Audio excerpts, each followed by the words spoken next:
everybody was sort of kind of dismissed Vikings once they had that points deduction from sort of having any chance of winning the title. And then all of a sudden, I was looking at the leagues on Sunday morning last week, and I was thinking, actually, there's 3 teams that could have a chance of winning this. And it really is squeaky bum time right now for all the leagues, but especially the PwC Women's Premier League.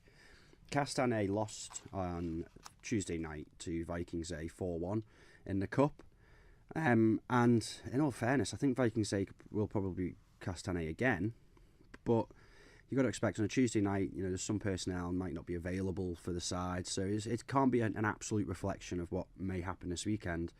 Castan A have been really impressive this season, it has to be said. They've surprised me no end. And more often than not, I've been wrong about Castan A, so I might well be wrong again this weekend. But I think Vikings A will come away with a win, which gives them a chance at fighting for that title on the last day of the week, on the last day of the season.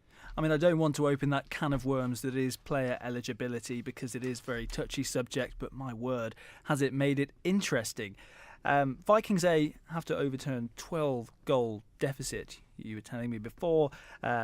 Just as well, they've got players like Kirsty Cooper, Georgia Foxton, Kim Carney, Sarah Blackman as well, all among the highest goal scorers in the division. So they do stand a real chance of retaining that title.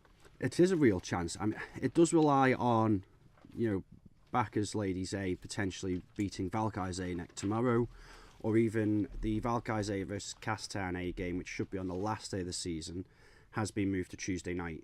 So it much depends on whether Castan A can beat Valkyrs as well. But if Castan A and Valkyrs A drop 2 points in the final 2 games, who's to say that Vikings A can't win the title?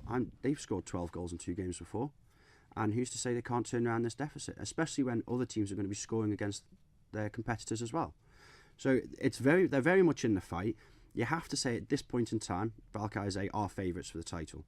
But it's a 3-way battle that nobody expected to be happening right now. And talking of turnarounds, what a turnaround at Valkyrs A.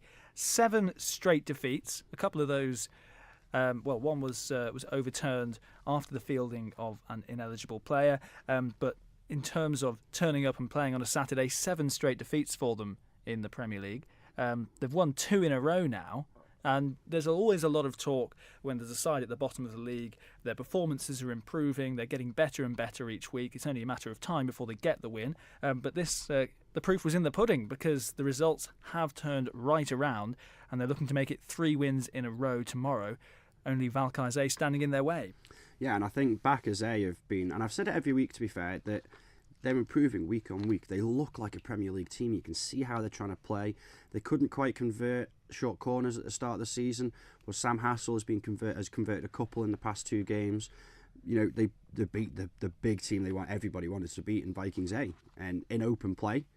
It has to be said, and that was a huge result, and that was a feather in their cap for this season, to be fair, after the start they had to the season.